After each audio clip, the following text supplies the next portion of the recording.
magandang gabi, magandang umaga, anong oras man po kayong datnan ng atin po ngayong Bible Exposition na isinasagawa sa iba't ibang panig ng mundo. Kaya tayo po ngayon ay sabayang napapanood sa iba't ibang sulok ng daigdig.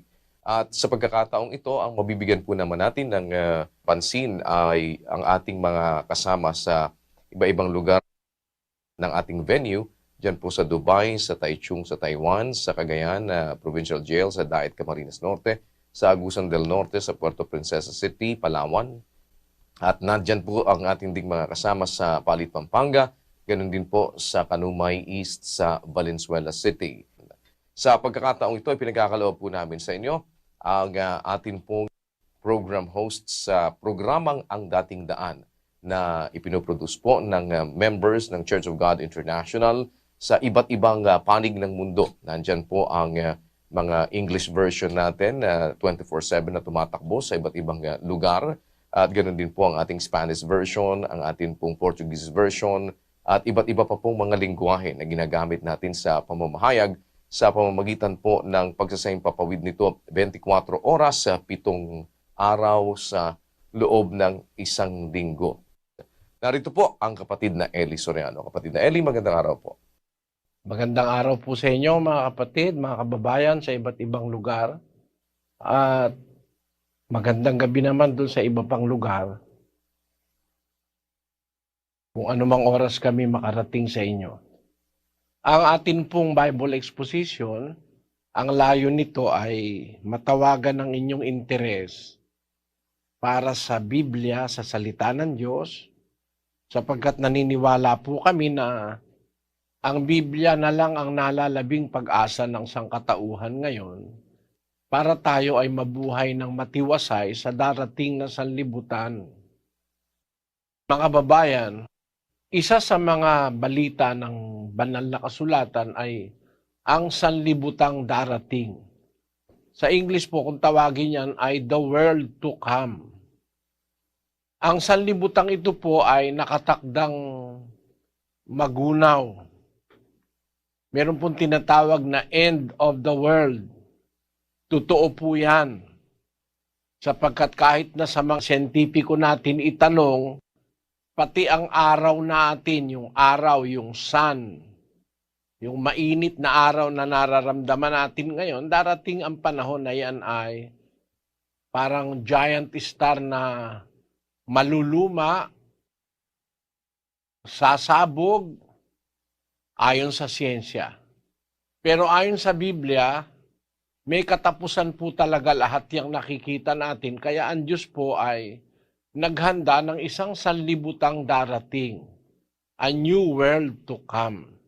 Basahin po natin ang isang talata ng kasulatan.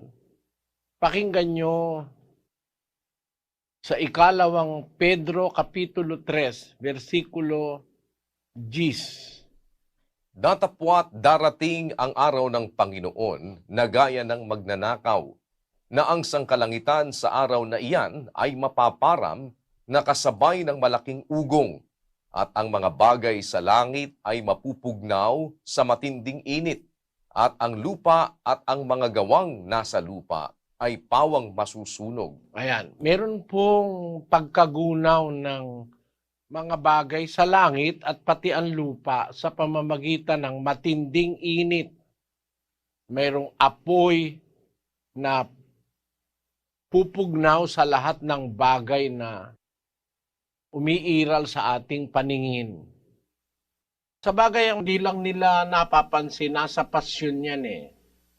Ang sabi po doon, magmumula nga sa langit, ulan, apoy na masakit, sa lupa'y halos tumakip, susunog magpapasakit sa mga taong bulisik. Tapos, ang tore't mga palasyo, bahay sadyang edipisyo, mga kalakhan sa mundo,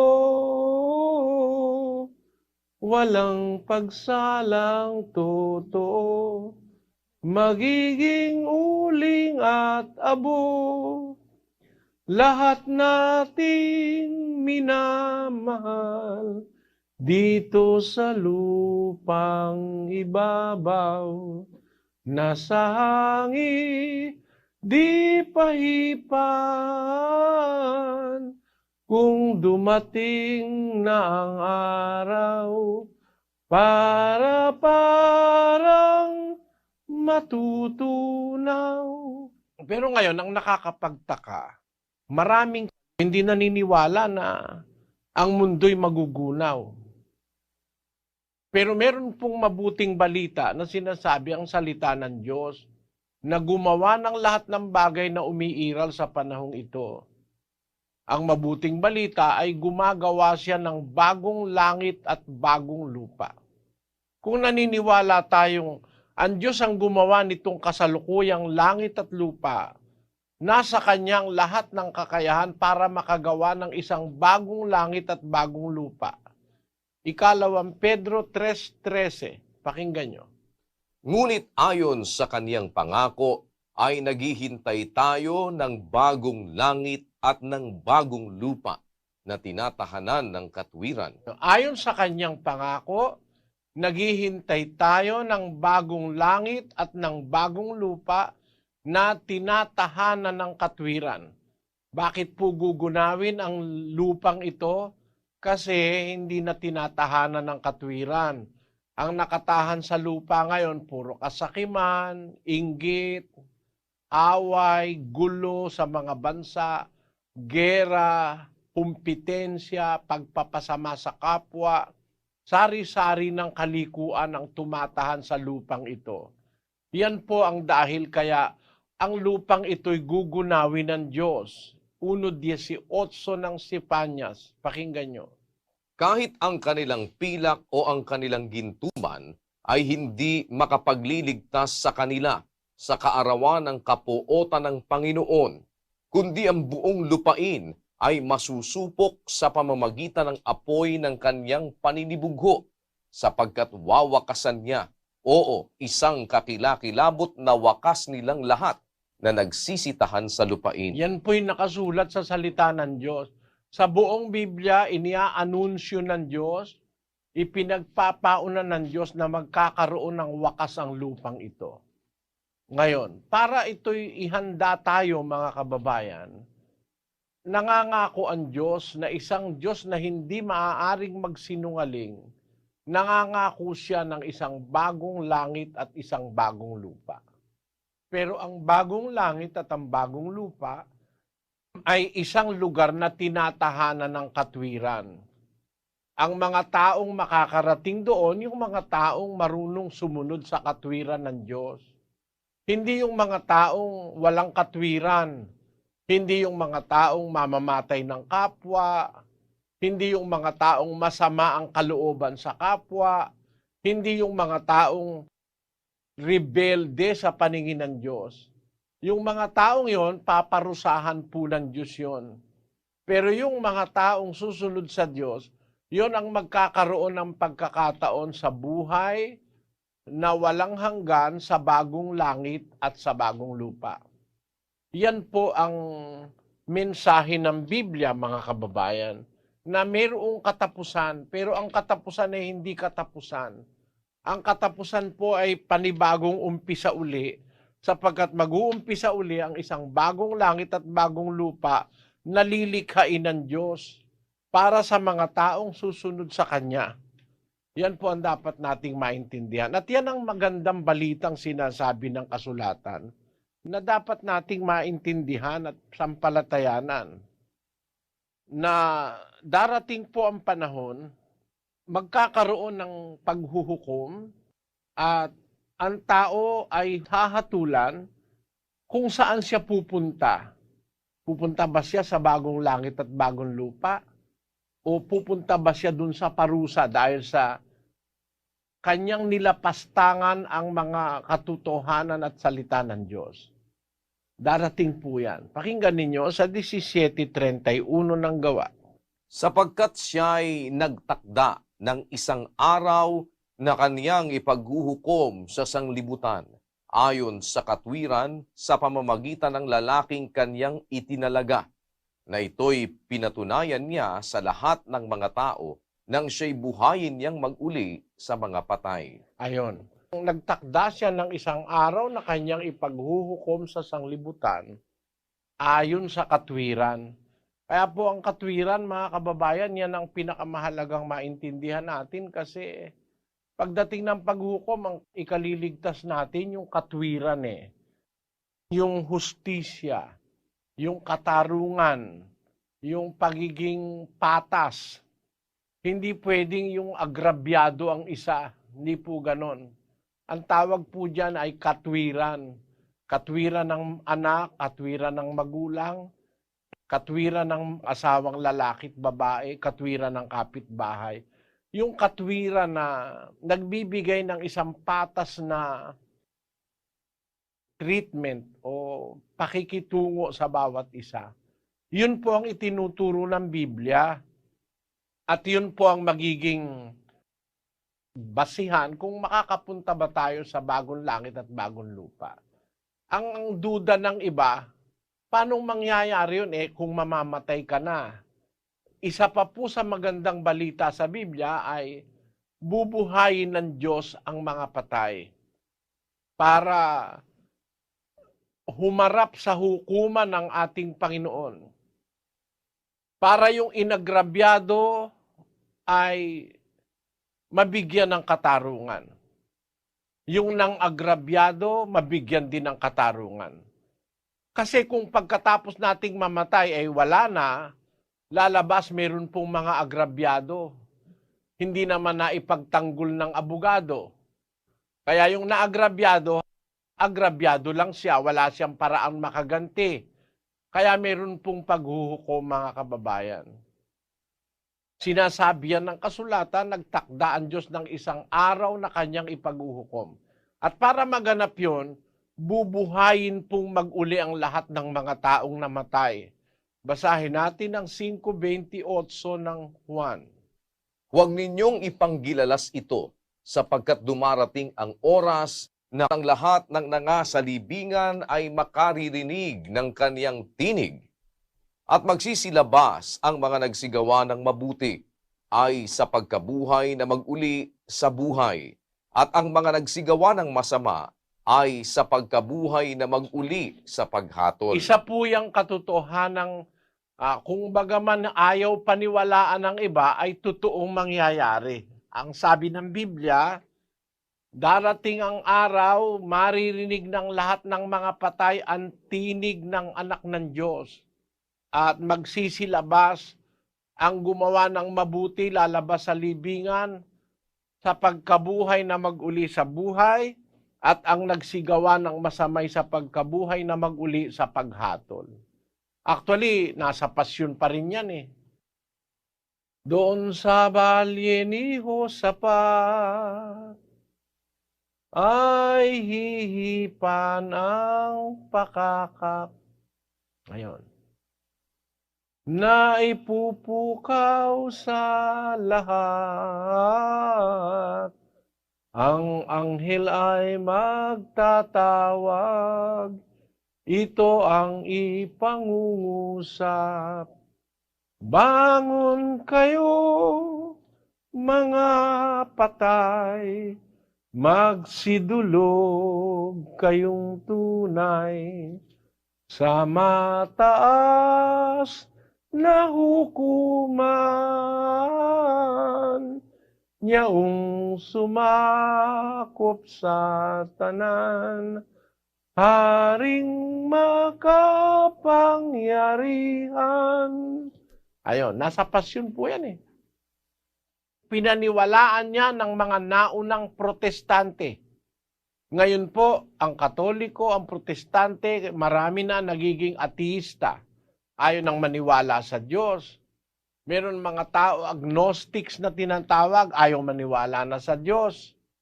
Yung mga Budista, hindi rin naniniwala sa pagkabuhay na mag-uli. Lalabas po ang buhay natin sa mundo, kung agrabyado ka, mamatay kang agrabyado, wala ka ng katarungan. Hindi po papayag ang Diyos sa ganon. Dadalhin niya po ang lahat ng gawa sa katarungan niya. Mananagot, magbabayad ang may utang. Kaya nga ang mabuting balita, kailangan tayo ngayong habang buhay pa tayo, sumunod tayo sa Diyos. Ano man ang mangyari sa hinaharap, pag binuhay tayong maguli, mayroon tayong mukhang ihaharap sa Diyos na hindi natin inapi ang sinuman, hindi tayo pumatay ng sinuman, hindi tayo nagnakaw, nahirapan man tayo sa buhay, hindi naman tayo gumawa ng masama sa kapwa. Yan po ang mabuting balitang sinasabi sa Biblia. Meron pong darating na sanlibutan, bagong langit at bagong lupa, a new world to come. And that is the hope that we have in the scriptures. Yun po ang ating pag-asang nakasulat sa Biblia. Pakinggan nyo sa 15:4 ng Roma. Sapagkat ang anumang mga bagay na isinulat ng una ay nangasulat dahil sa ikatututo natin upang sa pamamagitan ng pagtitiis at pag-aliw ng mga kasulatan ay magkaroon tayo ng pag-asa. Napansin nyo, sa pamamagitan ng wika ng pagtitiis at ng pag-aliw ng mga kasulatan ay magkaroon tayo ng pag-asa. Ang sabi sa English, For whatsoever things were written aforetime were written for our learning, that we, through patience and comfort of the Scriptures, might have hope. through comfort, through patience and comfort of the Scriptures, we might have hope. Ang atin pong pag-asa nasa kasulatan, mga kababayan. Ang pag-asa natin wala sa pera, wala po sa kayamanan, sapagkat ang sabi dun sa binasa nating talata kanina, kahit ang kanilang pila, kahit ang kanilang gintuman, hindi makakapagligtas sa kanila sa kaarawan ng kapuotan ng Panginoon, kundi ang buong lupain ay masusupok sa pamamagitan ng apoy ng kanyang paninibugho, sapagkat wawakasan niya isang kakilakilabot na wakas nilang lahat na nagsisitahan sa lupain. Hindi pa po wakas ngayon, mga kababayan. Meron pa po tayong panahon, may pag-asa pa. Meron pa po tayong pagkakataon na ibinibigay ang Diyos para sumampalataya, maniwala, sumunod, gumawa ng mabuti, umibig sa kapwa, at maging tagasunod ng Panginoon. Nanyayahan namin kayo kung meron kayong anumang suliranin, mga duda, at iba't ibang mga problema tungkol sa pananampalataya sa Diyos.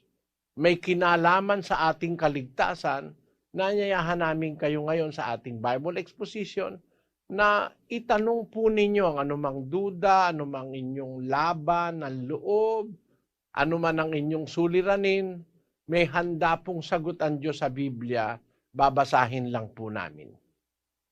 Umpisa na tayo, kapatid na Daniel. Opo, kapatid na Eli, at umpisa natin agad sa Ibayong Dagat sa Dubai, at nandun po ang ating kapatid na Resty Reyes.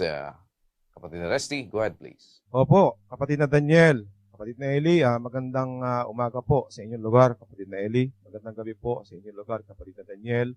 Salamat po sa Diyos. Isa po sa ating mga panauhin dito sa Dubai, si kapatid na Teresa Triveles ay magtatanong, 54 anyos, ang Katoliko. Sige po, kapatid. Magandang umaga po, Brother Eli. May tatanong lang po ako tungkol po sa... May dalawa po kasi akong kapatid na kasapi po sa born again Christian. Tatanong ko lang po kung ano po yung ikapo nila na tungkol po sa ano nila sa halimbawa yung kita po nila ng isang buwan may 10% po yun. Tatanong ko lang po kung ano po kasi napansin ko po kasi dito na hindi naman po ganon. Kaya nagbibigay po sila ng buwan-buwan na 10% po sa kanilang kita. Tama po ba yun sa ano po Biblia, Father Eli? Alam mo po, kapatid na Teresa, hindi po utos yan sa panahon natin. Kaya lang meron po akong ibibigay sa inyong isang bagay na pag-iisipan ninyo, kapatid na Teresa. No?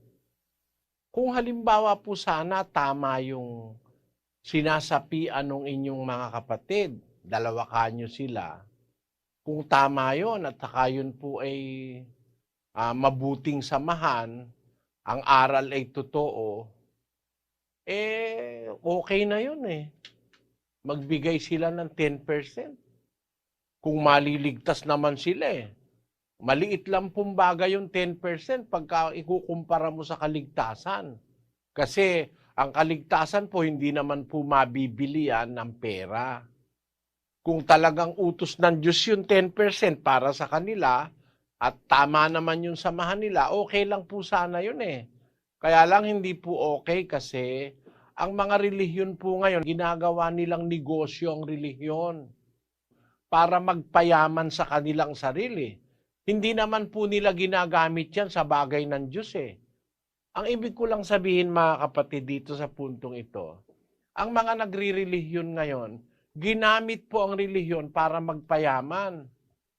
Yun ang katuparan nung sinasabi sa 2 Korinto 2:17, kapatid na Daniel. Sapagkat hindi kami gaya ng karamihan na kinakalakal ang salita ng Diyos, kundi sa pagtatapat at gaya ng mula sa Diyos, sa harapan ng Diyos ay nagsasalita kami para kay Kristo. Kita nyo, kinakalakal ang salita ng Diyos. Doon sa Bisaya, sa Cebuano, nakalagay kay kami, dili ingon sa daghan, nga nanapi lamang pinaagi sa pulong sa Diyos. Kundi ingon nga mga maminatud-on, kundi ingon nga gikan sa Dios, sa atubangan sa Dios, nagasulti kami tungod kang Kristo. Sa Kapampangan ang sabi riyan, ulingi kami pinanti karing dakal, gagawan ding kalakaling amano na ning Dios. Ginagawa nilang kalakal o negosyo ang salita ng Diyos. Yun din ang nasa nasa Kastila ginagawang negosyo. Sa 2 Korinto 2:17 sa Biblia Antigua, kapatid na Daniel. Pues no somos como muchos que comercian con la palabra de Dios, sino que con sinceridad, como de parte de Dios y delante de Dios, hablamos en Cristo. No somos como muchos que comercian con la palabra de Dios. May mga tao ginagawang komersyo, kalakal ang salita ng Diyos. Kaya ginawa nila may 10% Bukod po sa 10%, meron pa po silang offering. Kuminsan meron pang extra offering sila na yung mga alahas ng miyembro ay kukolektahin, pahuhubad, tapos ibibigay sa pastor. May natisod, nagsumbong sa akin. Biro mo ikaw, Brother Eli, yung aking alahas na malaking bato, binigay ko dun sa pastor namin para akala ko ikaw gagamitin sa gawain. Aba, pagkaraan ng ilang buwan, nakita ko suot-suot nung asawa niya yung alahas ko. Tumigil na ako, hindi na ako dumalo ron, sabi. Yung palang kanyang alahas, pinasuot dun sa asawa ng pastor. Yan po ang problema dyan, mga kapatid. Pero kung halimbawa, totoo yung relihiyon, gaya sa Israel, totoo naman yung mga Israelita, yung naglilingkod sa Diyos nung araw, sa panahon ni Moises, meron talaga silang ikapunoon. Hindi naman masama yun, tulungan nila yung kanilang leader na si Moises. Basahin natin ang 7:5 ng Hebreo. At katotohanan, ang mga sa anak ni Levi na nagsisitanggap ng katungkulang saserdote ay mayroong utos na kumuha ng 10% bahagi sa bayan ayon sa kautusan, sa makatwid ay sa kanilang mga kapatid, bagamat ang mga ito ay nagsilabas sa mga balakang ni Abraham. Ayon, ang mga anak ni Levi na saserdote ay mayroong utos na kumuha ng 10% bahagi sa bayan ayon sa kautusan. Ayon ang sabi ng kasulatan. So talagang nagbibigay sila ng 10%. Yung utos na yon na magbigay ng 10%, inutos yon sa mga saserdotes Levitas. Ayan ang sabi ng kasulatan, mga kababayan. At yung utos na yan, para sa mga Israelita yan. Hindi para sa ating panahon yan. Bakit? Basahin natin sa 7:12, kapatid na Daniel, ng Ebreo pa rin. Sapagkat nang palitan ang pagkasaserdote, ay kinailangang palitan naman ang kautusan. Kaya, nang palitan ng wika ang pagkasaserdote, kinailangang palitan naman ng kautusan. Kaya nang palitan yung pagkasaserdotes libitas ng mga Israelita, pagdating ni Kristo, pinalitan ng kautusan. Eh ano ang kautusan ngayon? Yun po ang napansin mo, kapatid na Teresa, diyan sa amin. Ang ginaganap namin yung kapalit na kautusan, kapalit nung ikapo o nung 10%. Alin ba yun? Kasi iba na ngayon ang batas, hindi na yung kagaya ng panahon ni Moises. Sa panahong Kristiyano na tayo ngayon.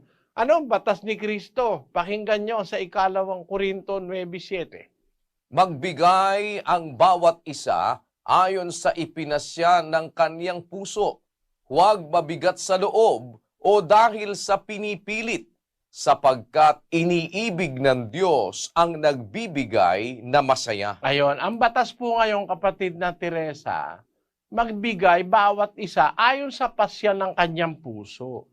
Kung ano po yung ipinasya nung nagbibigay, walang fixed price. Kung ano yung maligayang ipagkaloob mo galing sa iyong mabuting kalooban, yun ang batas ngayon ni Kristo.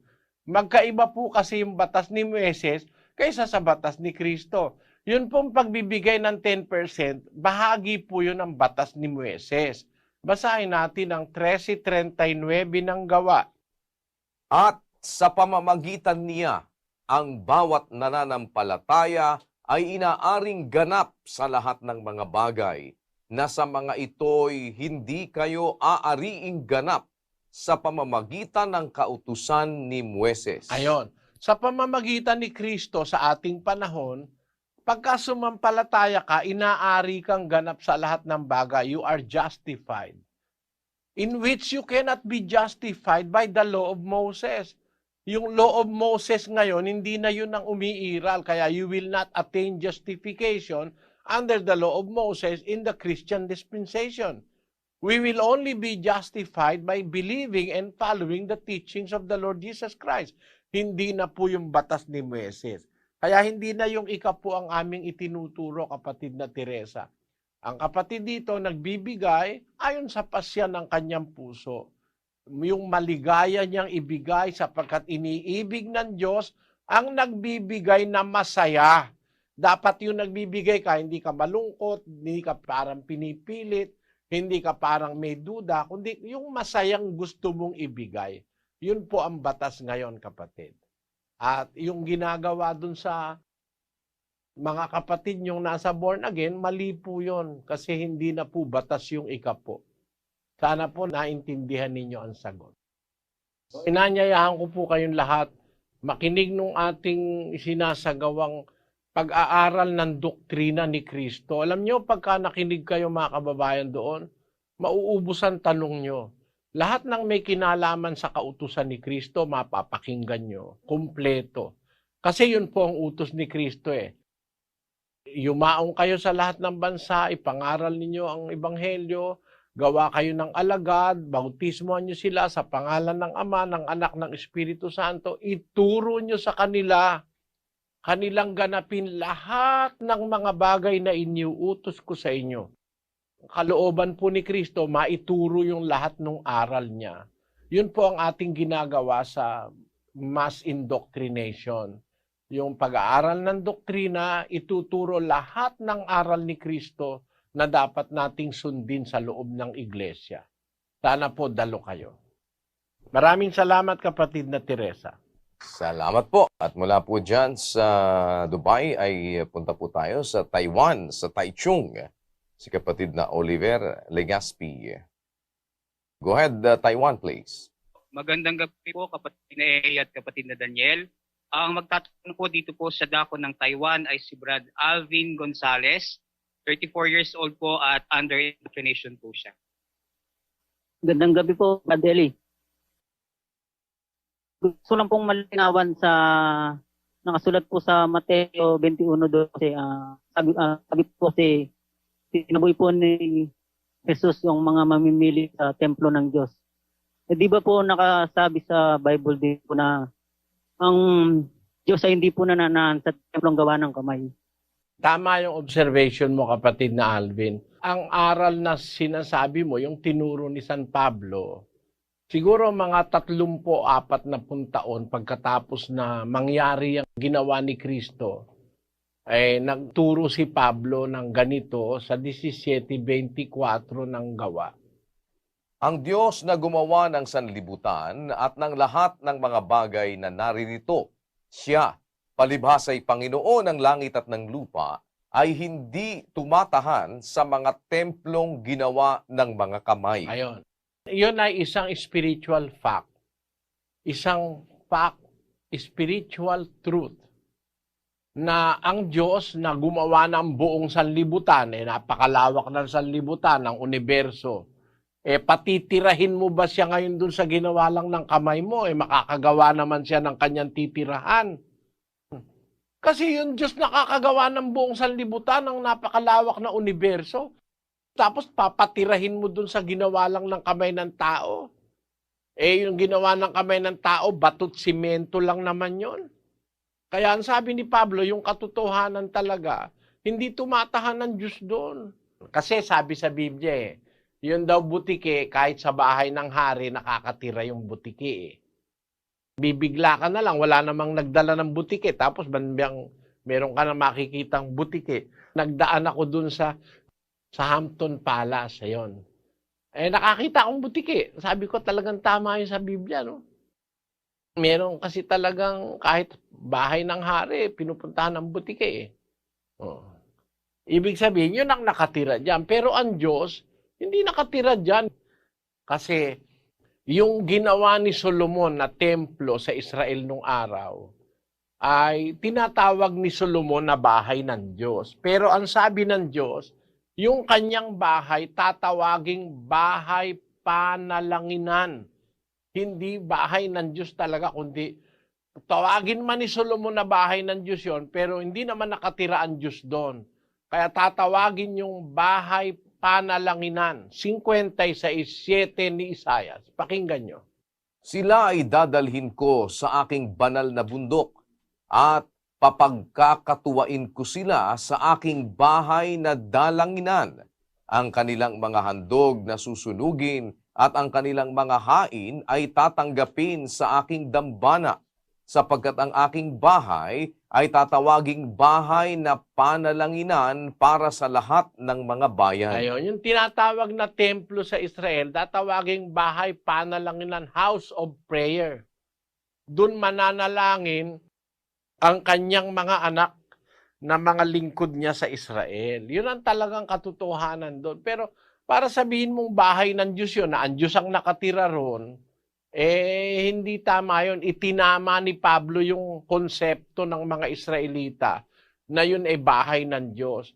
Sinabi ni Pablo na ang Diyos hindi tumatahan sa templong ginawa ng mga kamay. Sana naunawaan mo, kapatid na Alvin. Naunawaan ko na po. Sige, salamat sa Panginoon. Okay po, lipat naman tayo sa Pilipinas, Cagayan Provincial Jail. Nandun po si kapatid na Eddie Toriado. Go ahead, Cagayan. Salamat po sa Diyos, kapatid na Eli at kapatid na Daniel. Ang magtatanong po dito, kapatid na Eli, ay si Ronald Dumapal. Katoliko po, 48 years old po. Magandang gabi po, Brother Eli. Tanong ko lang po, kung ang isang tao na humingi na ng kapatawaran sa kanyang mga kasalanan at nagpabautismo na at pagkatapos nagkasala ulit, hindi na ba siya papatawarin ng Diyos Ama? At ang pangalawa, sige po. Ano po yung bautismo para mapatawad ang ating mga kasalanan? Hindi ba tayo patawarin ng Diyos Ama sa ating mga kasalanan kung hindi tayo magpabautismo? Una-una, kapatid, yung bautismo kasi, yun po'y paglilinis ng kasalanan. Paghuhugas ng kasalanan. Kaya, yun ay paglulubog sa tubig. Yung tubig na paglulubugan, hindi basta tubig, kundi tubig kung saan mayroong kalakip na kapangyarihan ng salita ng Diyos. Sa 5:26 ng Efeso, ganito po ang nakasulat. Upang kanyang pakabanalin ito na nilinis sa pamamagitan ng paghuhugas ng tubig na may salita. Hindi po basta tubig lang yon. Kalaki po dun yung salita ng Diyos. Yung kapangyarihan ng salita ng Diyos, lalakip dun sa tubig para yung tubig ay magkaroon ng kapangyarihan o power na makapaglinis ng kasalanan ng tao. 22:16 ng Gawa. At ngayon, bakit ka tumitigil? Magtindig ka at ikaw ay magbautismo at hugasan mo ang iyong mga kasalanan na tumatawag sa kanyang pangalan. Ayon. Yung tanong mo, kapatid, hindi ba mapapatawad ng Diyos ang tao na walang bautismo? Mapapatawad, kapatid. Kahit walang bautismo, mapapatawad ng Diyos ang tao. Kaya niyang magawa yun. Ang katunayan, napatawad niya yung magnanakaw dun sa krus eh. Wala namang bautismo ron. Pero alam mo, kapatid na Ronald, ang dapat mong maintindihan, ang Diyos naglalagay ng batas. Yung batas ng Diyos, kung sumasampalataya ka, dapat mong sundin. Huwag mong isipin yung labag o yung kabaligtaran ng batas. Halimbawa, tanong ko sa'yo, pwede ka bang sumiping sa hindi mo asawa? Pwede. By all means. Kahit asawa ng kapwa mo, pwede mong sipingan eh. Pero, kung utos ng Diyos, huwag mong sisiping sa hindi mo asawa, o ano bang konbinyente sa'yo? Yung sumiping sa asawa ng may asawa o yung sumiping sa asawa mo? Mas convenient kasi yung sumiping ka sa asawa mo. Kasi walang tataga sa'yo. Kasi pagka sinipingan mo yung asawa ng kumpare mo at nadatnang kayo, baka tagain ka. Diba? Ganun ang pagkilala sa Diyos. Meron siyang batas, huwag nating kukwestiyonin. Alam natin pwede niyang magawa ang isang bagay, pero huwag kang kukwestiyon. Parang ganito, Sa Israel nung araw, sabi ng Diyos, walang kakain ng taba sa inyo, huwag kayong kakain ng taba at saka ng dugo. Sabi niya, sa anumang paraan, basahin natin ang isang talata sa Levitico 3:17. Magiging palatuntunang palagi sa buong panahon ng inyong lahi, sa lahat ng inyong tahanan, na hindi kayo kakain ng taba ni duguman. Dugo at taba, hindi ipinapakain ng Diyos sa Israelita. Walang kakain ng taba. Ang taba ng baka, taba ng mga tupa, yun ay susunugin para maging isang masarap na samyo sa Diyos. Basahin natin ang isang talata sa 3:16 ng Levitico. At mga susunugin ng saserdote sa ibabaw ng dambana, pagkaing handog nga na pinaraan sa apoy na pinakamasarap na amoy. Lahat ng taba ay sa Panginoon. Lahat ng taba sa Panginoon. Susunugin sa dambana, lahat ng taba. Ngayon, kung hindi ka nag-iisip, kung hindi mo alam yung totoo, sabihin mo, bakit ganun? Ang sarap-sarap pa naman ng amoy ng taba pag nasusunog na. Iniihaw mo halimbawa yung baka, nasusunog na yung mga taba. Ang sarap-sarap. Pero wag mong kakainin, aalisin mo yung taba. Lahat ng taba sa Panginoon. Siguro yung mga taong walang kaloobang sumunod sa Diyos, siguro sa isip-isip nila, bakit ganun? Ang sarap-sarap ng taba bakit ayaw ipakain sa amin? Ang taba ay sa Panginoon. Ngayon, komo ngayon, moderno na tayo, nag-aaral na ang mga tao sa mga siyentipiko. May napakaganda pala ng batas na yan. Sa Israel kasi, wala pang noon, wala pang microscope. Hindi pa nila alam yung kolesterol, hindi pa nila alam yung mga nakakasama sa tao pala yung taba. Pagka kumain ka pala ng taba, mapupuno ng kolesterol yung ugat mo, liliit ang dalo yan, magkakaroon ka ng high blood pressure. Tapos pag mataas na ang pressure ng dugo mo, masisira yung iyong mga bato.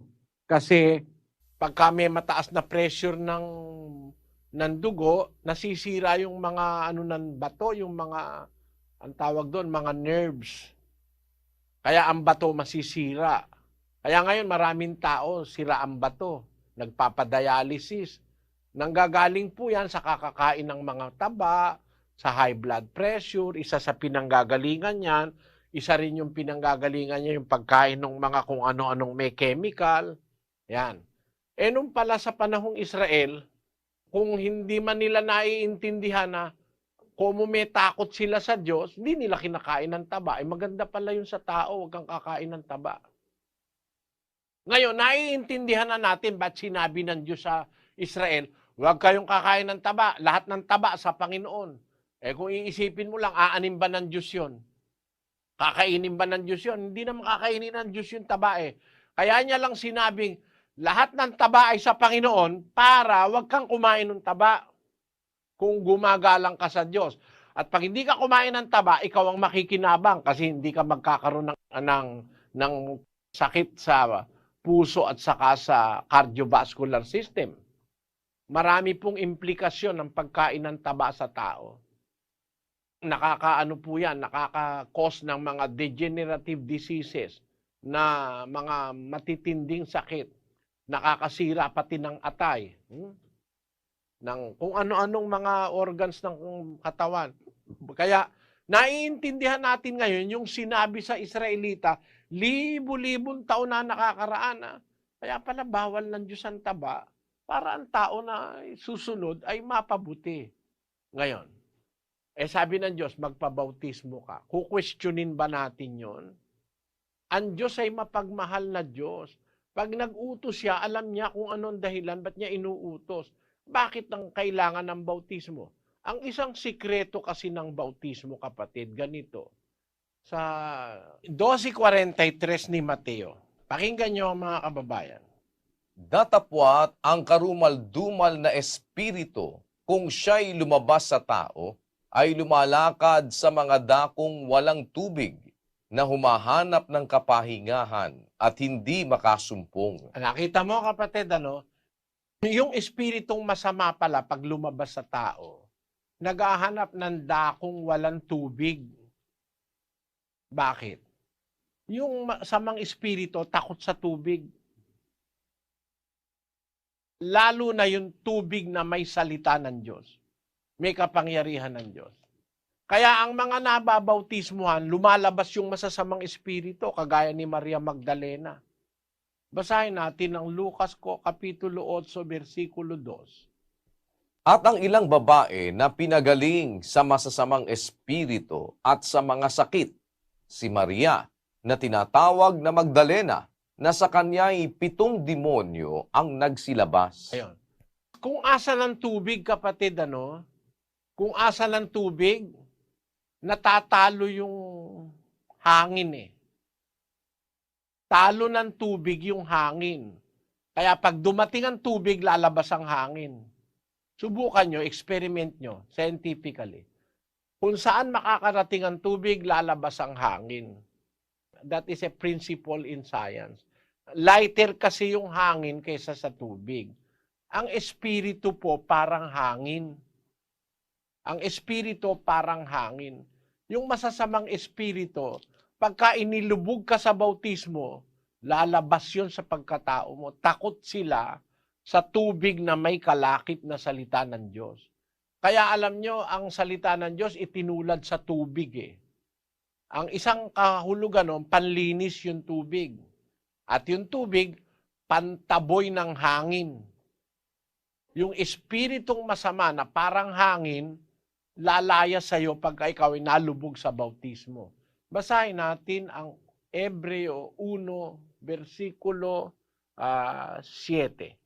At sinasabi niya tungkol sa mga anghel, yaong ginagawang mga anghel niya ang mga hangin, at ang kaniyang mga ministro ay ningas ng apoy. Yung mga anghel, parang hangin yun Espiritu kasi yun Yung anghel, parang hangin sapagkat espiritu yon.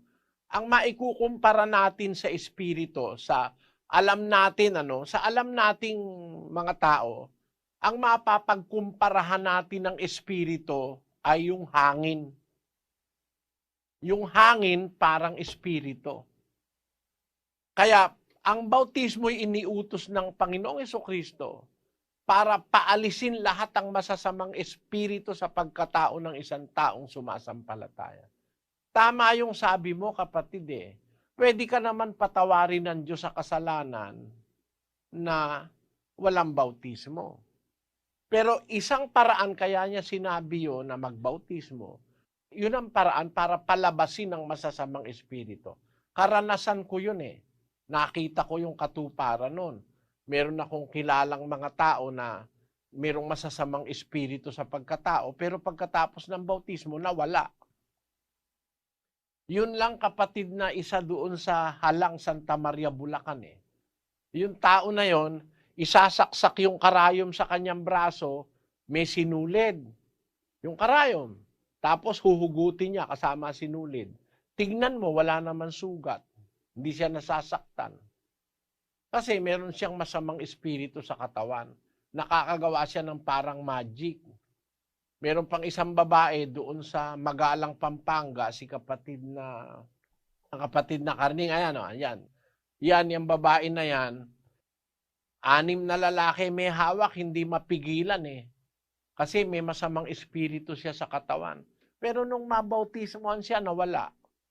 Gumanda ang kanyang kalagayan, naging mabait na tao. Kaya isa sa dahilan kung bakit binabautismohan, para palayasin yung masasamang espiritu sa pagkatao ng isang tao, kapatid. Sana naunawaan mo yun, ano? Kasi sinabi ng Panginoong Jesus, pagka yung isang masamang espiritu umalis na sa tao, nag-ahanap yun ng dakong walang tubig. Kasi takot nga siya sa tubig, lalo na yung tubig ng bautismo. Parang ganun ang hangin, na pagka na-penetrate ng tubig, lumalayas yung hangin. Ang espiritu kasi parang hangin. Ngayon, doon sa isang tanong mo, kung nagpabautismo ka na, napatawad na ang kasalanan mo, kung magkasala ka uli, ay papatawarin ka pa ba? Kung ang kasalanan ay bunga ng hindi mo naman sinasadya, hindi mo naman pinaplano, hindi mo naman iniinteres. Kasi maraming dahilan ba't ang tao nagkakasala. Minsan, nagutom siya, wala siyang makain, nakapagnakaw siya. Minsan, ay natukso siya dahil mahina yung kanyang laman, nagkasala siya uli. Ang sabi ng Panginoon ganito, sa 2:1 ng unang Juan. Mumunti kong mga anak, ang mga bagay na ito ay sinusulat ko sa inyo upang kayo'y huwag magkasala. At kung ang sino man ay magkasala, ay may tagapamagitan tayo sa Ama, si Hesukristo ang matuwid. Ayon. Pagka nabautismohan ka na, nasakop ka na ng batas ni Kristo, meron ka ng tagapamagitan. Kumbaga, magkasala ka man, meron tagapamagitan na tumutubos, umaako ng iyong kasalanan. Ayun, ang pagkakaiba ng nabautismuhan sa hindi nababautismuhan. Pagka nabautismuhan ka na, nasasakop ka na ng pagtubos ni Kristo. Magkasala ka man uli nang hindi mo naman sinasadya, mga natukso ka, dala ng kahinaan ng laman mo, napapatawad pa yun ng Diyos. Naunawaan mo sana, kapatid na Ronald. Salamat po. At lipat naman tayo sa Daet, Camarines Norte. Kapatid na Danny Navales, go ahead please. Salamat po sa Diyos, kapatid na Daniel. Magandang araw po, kapatid na Eli. At sa inyo po mga kasamahan. Mula po dito sa Bicol, sa Daet, Camarines Norte. Kapiling po natin ang ilan nating mga kababayan na ibig sana nilang mas maraming makapagtanong. Subalit ang una pong nagpatala ay si Dan Mark Morales ng Daet, Camarines Norte, 19 years old, at isa po siyang ateista. At may tanong po siya, kapatid na Eli, at ito po si Dan Mark Morales. Hello, Brother Eli. Magandang gabi po mula dito sa Daet, Camarines Norte. Isa po akong ateista. Ngayon, paano mo ako mapapaniwala na totoo ang Diyos kung sakaling walang Biblia? At kung totoo ang Diyos, bakit ginawa niya ang mga kasalanan? Kasi, alam niyo po, Brother Eli, ateista na po ako, matagal na kasi po. Dahilan na rin po sa wala naman talagang tunay na basihan kung bakit talaga totoo ang Diyos. Ngayon, paano mo ako mapapaniwala? Alam mo, kapatid, ganito yon. Yung mag-isip ka na walang Diyos, no? Saan mo kinuha yung isip na walang Diyos? Kung ikaw ang tanungin ko ngayon, paano mo ako mapapaniwalang walang Diyos? Babalik ko sa iyo. Sandali kapatid. Nag-a-analyze lang tayo. Sinasagot kita, pero in a way for you to analyze. There are two schools of thought. More than 70% of humanity, more than 70% of them believe that there is God. Only a little less than 20% are agnostics and atheists. Mas kakaunti kayo. Mas marami kaming naniniwala sa Diyos. Ngayon, meron dalawa ngayong schools of thought. May Diyos, walang Diyos. Saan mo kinuha yung notion na walang Diyos? Paano mo ko paniniwalain na walang Diyos? Gaya nung tinatanong mo sa akin, na paano kita papaniwalain na may Diyos. To be fair, what you are asking me, you also have to ask yourself para maging makatarungan, ba't ba ako naniniwalang walang Diyos? Sino ba nagsabi sa akin na walang Diyos? Tatanungin mo naman ako ngayon sa akin, ba't ba ako naniniwalang may Diyos? Sino ba nagsabi sa akin may Diyos? Ang nagsabi sa akin may Diyos, ang Biblia. No? Pero ang sabi mo, ay sagutin kita ng walang Biblia, which is very hard. Pero susubukin kong sagutin kita ng walang Biblia. Eto. Ayon sa mga naniniwalang walang Diyos, lahat ng bagay umiral dahil sa Big Bang. Because of the Big Bang, there was a Big Bang. That Big Bang caused the existence of the stars, the planets, and all the things that are around us in the universe. And gradually, all these things produced one-celled plants and animals, which is a wrong deduction. How can inorganic matters produce organic matters? There is no explanation in science that will prove that inorganic matters such as soil, elements like water, fire, and everything that exists, that we know now, have the power to produce organic matters, living matters. I have seen a stone from my childhood, a rock, which is up to now is a rock. It has no capacity to make itself live or exist para magkaroon ng buhay. Yung rock, 20 million years ago is up to now a rock. Kaya sa inyong paniniwalang mga ateista, walang link kung paano nagkaroon ng living things. Kasi, paniwala nyo, nag-umpisa sa Big Bang. Ay ano ba yun? Nag-Big Bang na sumabog. Yun daw yung mga stars, nag-form ng stars, etc. Lahat yan ay mga inorganic matters yan eh. Non-living organisms yan, kung tawagin eh. Paano nagkaroon ng buhay? Nag-umpisa raw sa one-celled plants and animals. Kaya ang mga ateista, mga descendants ng amoeba, lahat ng undesirable na mga bagay, yung mga bacteria, diyan ang galing ang mga ateista eh. Kung papaniwalaan mo sila, diyan sila nang galing. Wala silang capacity to think kasi yung amoeba walang capacity to think yun eh. Yung mga one-celled plants and animals eh. Ang nangyari, sumunod, nagkaroon ng evolution, which is a product of chance. Parang pagkakataon. Survival of the fittest and the elimination of the unfit. Yan ang formulation na ginawa nila.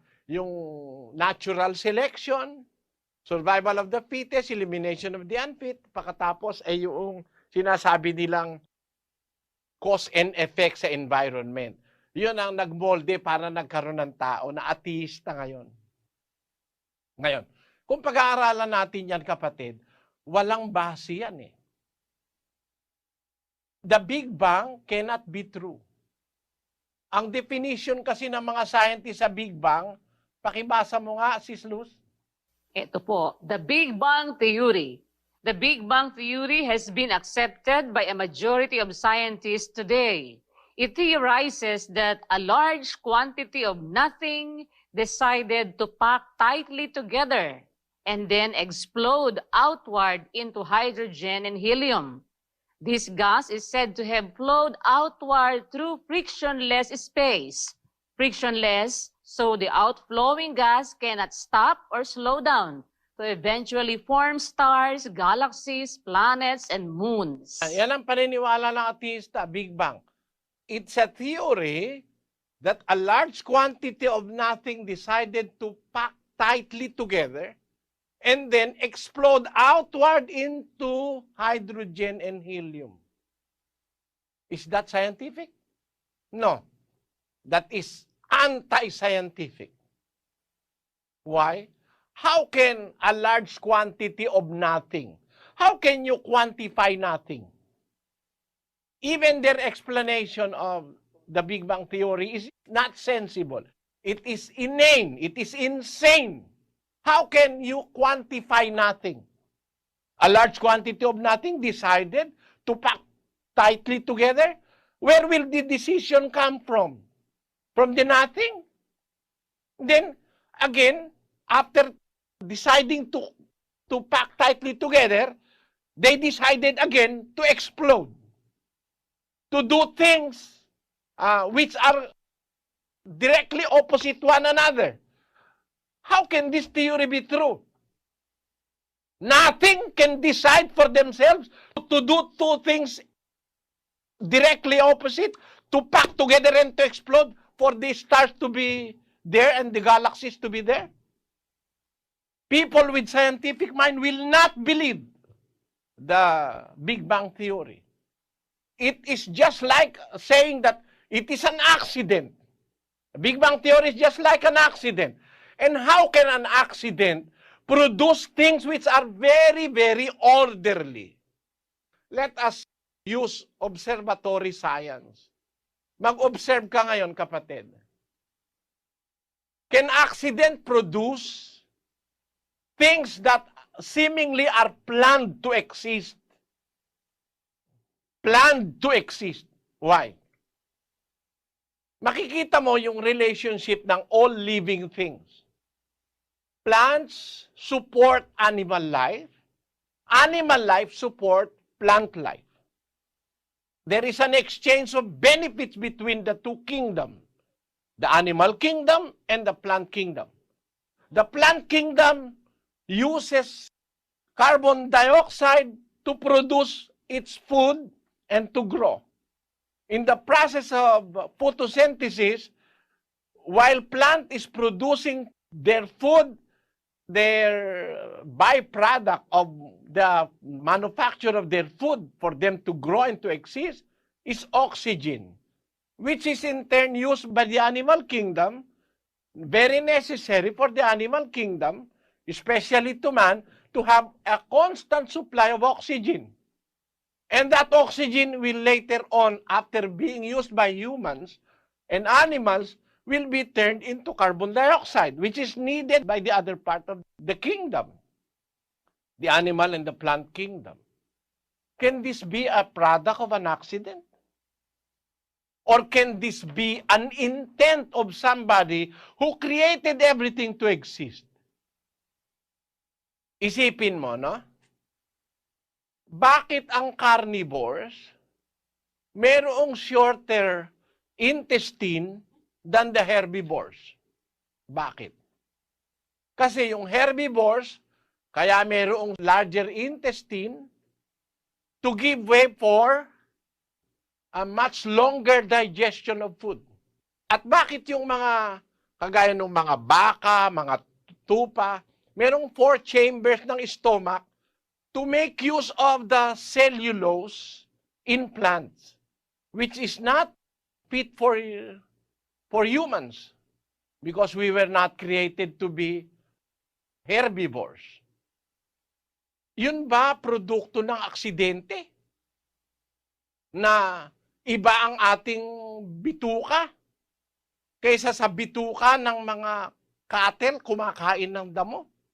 Meron kasing parte ng damo, yung cellulose, hindi natin kayang tunawin. We need cellulase to benefit from the plant. Kaya nga yung gustong magpapayat, kumain ka ng mga herbs, which is meant by God to herbivores. Pag kumain ka ng herbs, hindi mo makukuha yung mga cellulose kasi wala kang cellulase, wala ka nung enzyme na yun in your stomach, in your system, kagaya ng kalabaw, na sila puro kinakain lang damo, lumalaki yung kalabaw, tumataba yung kalabaw. Pero pag ikaw na human ang kumain nun, wala kang cellulase, hindi mo madadigest yung cellulose. Kaya ikaw, pagka kumain ka ng puro herb, hindi ka tataba. Kaya yung mga gusto maging slim, nagkakakain ng gulay. No? Kasi nauuwi lang sa fiber, yung mga hindi niya ma-digest, mga undigestible na mga fibers doon sa plant products, hindi niya ma-digest. Kaya hindi ka tataba, magiging slim ka. It is explained by the fact that in our system, we do not have that enzyme cellulase that digest the cellulose part of the plant. Meaning we are different being from cattle, from goats, and from those herbivores. Sapagkat tayo ginawa ng Diyos na frugivores. Ayon sa Biblia, ang utos ng Diyos kainin ni Adan, lahat ng bunga ng punong kahoy sa halamanan ng Eden. And that is discovered by science, the best for humanity. Yang mga prutas, ng mga punong kahoy, mga prutas, at saka yung mga herbs, binigay ng Diyos yan ayon sa Biblia para to clean our system. But that is not our staple food. Our staple food should be fruits. Ngayon, can all this be the product of an accident or the Big Bang? The product of evolution? At sabi ng mga ateista, ang evolution daw, kaya raw nagkaroon ng sea lion, wala na raw makain sa lupa, pumunta raw sa dagat yung sea lion, kaya nakadevelop nung pangsa. Ganon. Eh kung totoo yan, bakit naman meron pang leon hanggang ngayon? Meron land lion.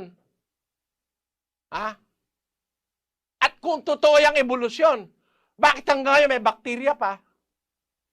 The same bacteria that exist 3 billion years ago. Let us show a scientific proof that the bacteria that exist 3 billion years ago exist up to now. If evolution is something true, there must be no bacteria now. Bakit? Dapat lahat ng bacteria nag-evolve na. Let us read this, Sister Luz. Yes, Brother Eli. It may seem surprising that bacteria can leave fossils at all. However, one particular group of bacteria, the cyanobacteria or blue-green algae, have left a fossil record that extends far back into the Precambrian. The oldest cyanobacteria-like fossils known are nearly 3.5 billion years old, among the oldest fossils currently known. Cyanobacteria are larger than most bacteria and may secrete a thick cell wall. More importantly, cyanobacteria may form large layered structures called stromatolites, if more or less dome-shaped, or oncolites, if round. These structures form as a mat of cyanobacteria grows in an aquatic environment, trapping sediment and sometimes secreting calcium carbonate. When sectioned very thinly, fossil stromatolites may be found to contain exquisitely preserved fossil cyanobacteria and algae. The picture above is a short chain of cyanobacterial cells from the Bitter Springs Shirt of northern Australia, about 1 billion years old. Very similar cyanobacteria are alive today. In fact, most fossil cyanobacteria can almost be referred to living genera. Compare this fossil cyanobacterium with this picture of the living Cyanobacterium oscillatoria. Aside from cyanobacteria, identifiable fossil bacteria are not particularly widespread. However, under certain chemical conditions, bacterial cells can be replaced with minerals, notably pyrite or siderite iron carbonate, forming replicas of the once living cells or pseudomorphs. Some bacteria secrete iron-coated sheets that sometimes fossilize. Others may bore into shells or rocks and form microscopic canals within the shell.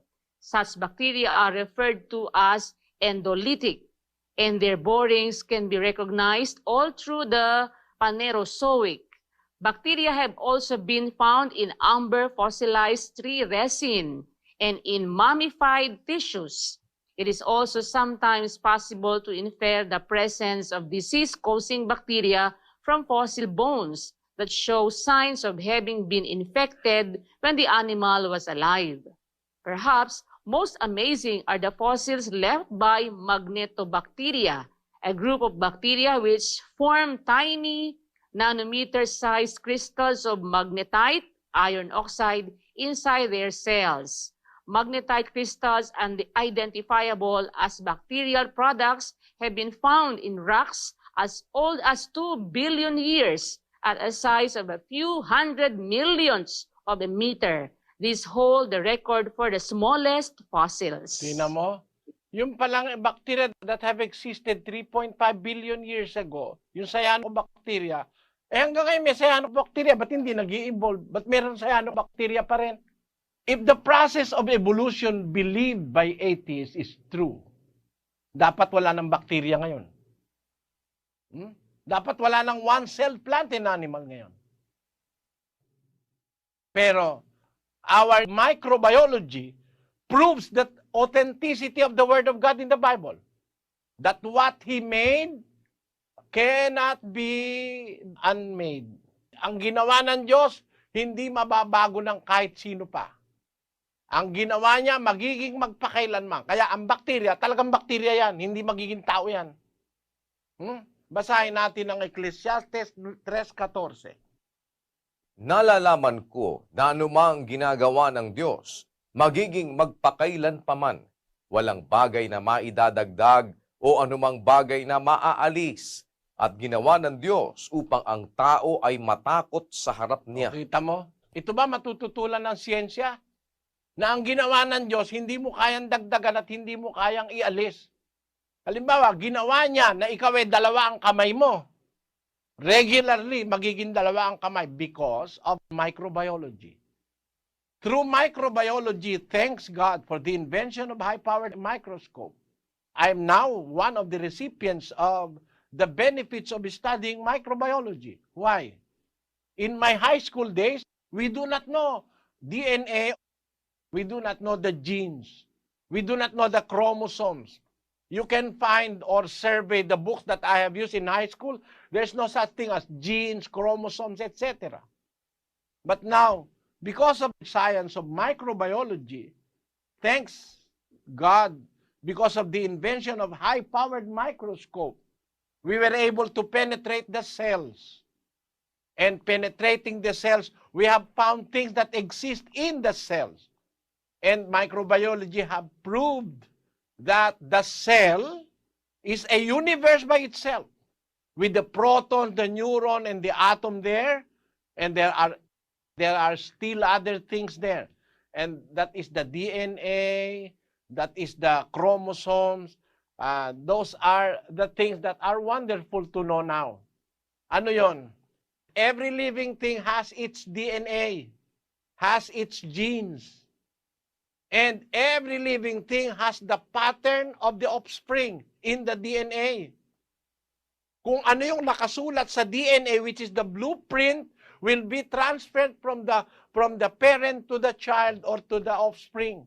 Kaya yung pattern ng existence ng bakterya, kung halimbawa cyanobacteria ka ngayon, hindi ka pwedeng maging bukas na ibang klaseng bakterya. Kasi meron kang genes na nagdidictate kung ano magiging pattern ng magiging anak mo. Kaya ang tao, merong 46 chromosomes ang bawat cells mo, andun sa mga chromosomes at sa mga cells, andun yung mga DNA, andun yung mga pattern of your being, yun ang itatransfer mo sa iyong anak. Tapos yung anak mo yun, itatransfer niya dun sa anak niya. Kaya magbilyon-bilyon taon man kung sakali, hindi mababago. Hindi mababago. Kasi merong blueprint ang bawat living creature. Kaya yung ampalaya, bata pa ako, mapait na yun eh. Hanggang ngayon, hindi pa tumatamis eh.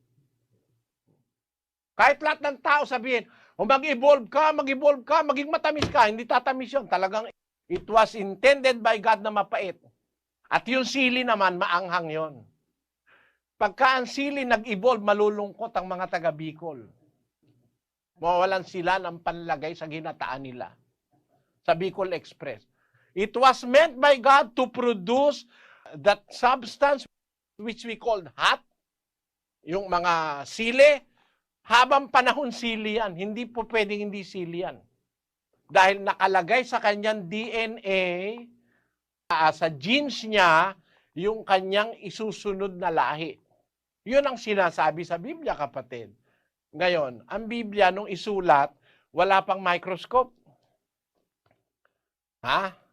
Wala pang microbiology. Pero sinasabi niya na yung binhi ng isang halaman, magpapatuloy.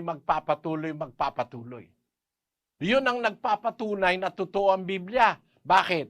Hindi pa naiimbento ng tao yung DNA at saka yung genes, nandun na pala sa Biblia. Na yung binhi, ang kahulugan pala ng binhi, what the mother plant look like and taste like will be the taste and the look like of the next generation of plant. Until the end. Alam mo, kapatid, mas mabuting maniwala ka sa Diyos, gagawa ka ng mas mabuti kaysa sa wala kang Diyos. Pag naniniwala ka sa Diyos, hindi ka magnanakaw. Hindi ka mang-aagaw ng asawa ng may asawa.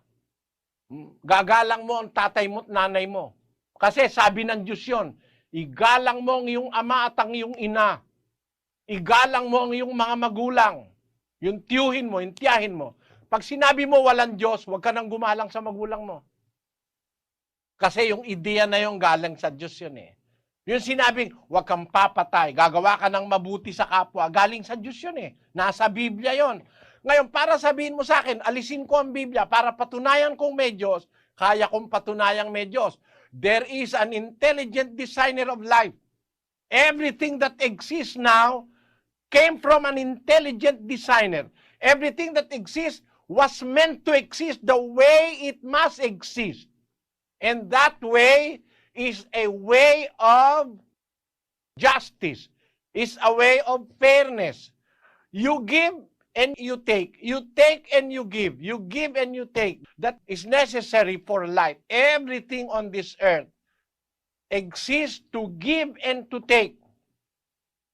Yung mga sardinas, yung tinatawag na mga fish sardines, na kung anak pagkarami-rami, tunat-tunito-nilada, nakakain nyo ng tao. Pero sobrang dami nila, napapakain nila yung mga balyena, yung mga shark, napapalaki nila. No? There is a food chain in the existing world. There is a food chain. And the end benefit is humanity. Can this be the product of Big Bang? Napakahirap mo kung paniwalain na a great quantity of nothing decided to pack together and to explode again. Iyon ang istorya ng mga ateista. Na ang buhay sa mundo galing sa Big Bang, dahil walang Diyos, sumingaw ka na lang because of natural selection. Hindi totoo yan. Bakit? Tingnan mo mga kapatid yung natural selection na sinasabi nyo, mali rin yun eh. Isang napakalaking kamalian. Animals will prefer to die than to drown in the sea. Kaya raw nagkaroon ng sila, yun nagutom daw dito sa lupa. Kaya pumunta sa dagat. At because of natural selection and adaptability, the survival of the fittest, yung mga kung pinagsasabi ng mga ateista, naging sila yun. Napakaiba ng bituka ng sea lion sa bituka ng talagang leon eh. Para sabihin mo, nag-evolve yung leon para to be a sea lion, ang may kagagawan niyan si Charles Darwin eh. I would prefer to believe in the God that He created everything to exist and for His pleasure. Mas gusto kong maniwala sa Diyos at mas marami kong kakampi. Kung kakampi ko sa iyo, konti lang tayo. Pero mas marami kong kakampi. Alam mo kung sino kakampi ko? 270 halimbawa ang presidente ng Amerika, walang atheist kahit isa.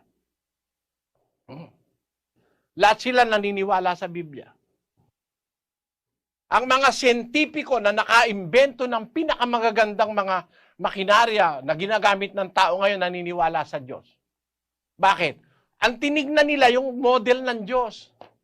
Bakit kaya ang ibon nakakalipad? Ay kasi yung paggano ng ibon, nakakaano ng pressure doon sa air para siya mag-float. Yun ang ginaya nila kaya naimbento eroplano eh. Kaya mas gusto ko na yung may Diyos kaysa sa walang Diyos. Kasi mas marami kong kakampi na may Diyos. Hindi bali ka nang wag mo sumama sa akin, kapatid. Kung ayaw mo na may Diyos, kung naniniwala ka sa Big Bang, naniniwala kang galing ka sa bakterya, ikaw na lang bahala sa sarili mo. Pero mas gusto ko na yung sinasabi ng Biblia, nilikha ng Diyos ang lahat ng bagay. Nilikha niya ang langit at lupa. Nilikha niya ang mga bituin. Naglagay siya ng tanglaw sa lupa. Yung pang-araw at panggabi, yung buwan ng panggabi, pang-araw ay ang araw o sun. Tapos sinasabi sa Biblia, nagpatubo siya ng mga halaman. Nung tumubo na mga halaman, gumawa siya ng mga hayop. Tapos yung mga hayop, may kanya-kanyang uri. Meron tayong tinatawag na ganid, yung mga ganid na tinatawag niya, yung mga leon, yung mga tigre, yung mga kumakain ng kapwa hayop. Ginawa ng Diyos yan lahat ng bagay na yan. Meron silang mga gagampanan, kagaya nung yung tinatawag natin buitre. Yung vulture. Yun, nakakalipad ng mataas yung vulture. Doon sa kagubatan, nakikita niya ron, nakakaamoy siya. Kahit 1 kilometro, naaamoy niya kung may nabubulok. Yung mga vulture. Yun naman vulture pala, yung kanyang saliva, yung kanyang, tawag dito, yung laway niya, may isang klase ng enzyme na lahat ng klase ng bakterya pwedeng patayin, pati rabies. Kaya halimbawa, merong isang hayop dun sa kagubatan na matay sa rabies, kakainin ngayon yun ng vulture. Masarap sa kanya yon. Kahit may bakterya, yung patay yun dun sa laway niya. No? Na yun, kung hindi siya ang kakain nun at ibang makakakain nun, lalaga na pa rabies. Kaya yung mga vultures, yan ang mga kolektor ng garbage sa kagubatan. Kitang-kita mo, mayroong intelligent designer eh. Kaya pala may vulture para wag lahat ng hayop sa kagubatan o sa wild magkahawa-hawa ng sakit. Kung may mamatay sa sakit na nakakahawa, kakainin ng vulture. Kaya ang vulture naman ang kakain, dahil pagkakinain nila, di sila maapektuhan.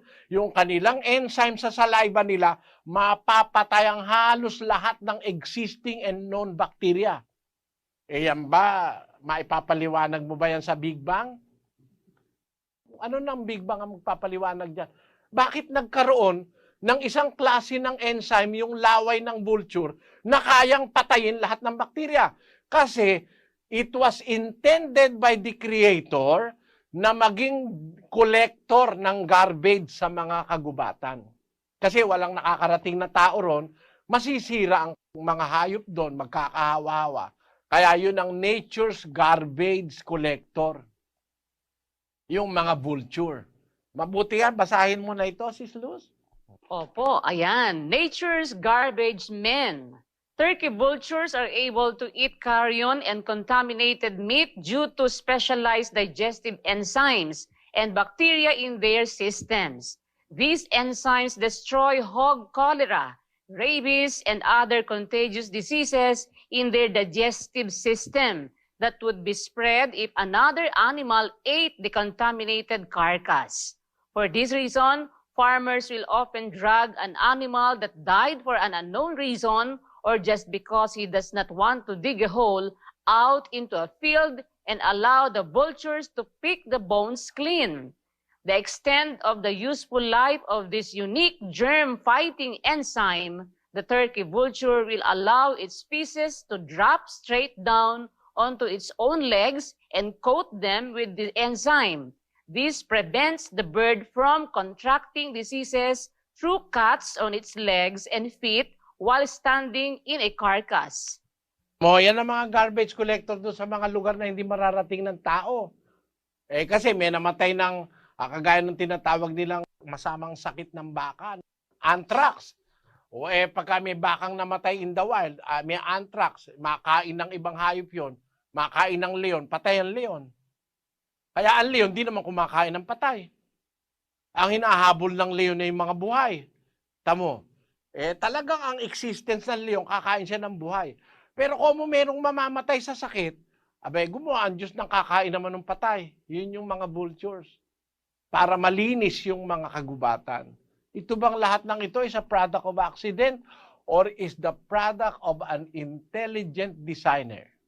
I know that it is the product of an intelligent designer, and that designer we call God. Ayaw mong maniwala, bahala ka sa buhay mo. Yun ang sagot ko sa iyo, kapatid. Okay po. Maraming salamat. Yan sa mas magandang maniwala sa Diyos dahil gandang punto na gagalang mo, magulang mo, hindi ka gagawa ng masama kung naniniwala ka sa Diyos. Hindi ka rin matututo ka ng maayos na pag-uugali at lahat ng kabutihan dahil yun ang tinuturo ng Diyos, yung lahat ng kabutihan.